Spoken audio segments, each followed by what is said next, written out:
The history of the world, the rise and fall of civilizations and empires. In this episode, we have the Human Sock Axis Alliance.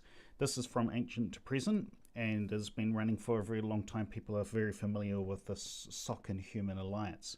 Now, the oldest pair of socks that we've been able to find so far are from about year 300 to 500, and they come from the fertile part of Egypt where the Nile runs into the Mediterranean Sea. These socks are red and have two toes and are made so that you can wear them with sandals. From ancient times through the Industrial Revolution and into the mid 20th century, the Alliance has served us very well. However, proliferation of modern home appliances has placed the Alliance under threat. Modern washing machines with variable spin speeds, interaction with structured water, magnetism and ensuing vortex variation is a very complex matter. I will explain this now. A physics primer. In the study of motion, we have conjugate motion of force and motion, space and counterspace.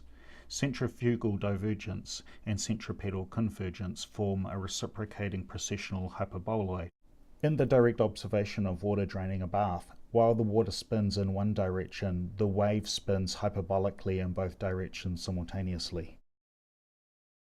In the traditional explanation of a bar magnet, the field lines describe but do not explain why the magnets are drawn to each other.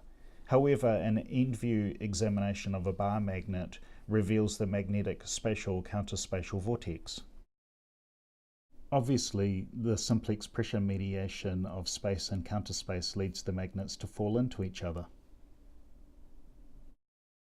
Now, because I live in the southern hemisphere and my washing machine turns clockwise and is situated west-east across the horizon, and the Earth being on 23.5 degrees, and also due to factors of the time of day, time of year, and galactic spin, I predominantly lose left socks, but you might lose right socks. Situations will vary.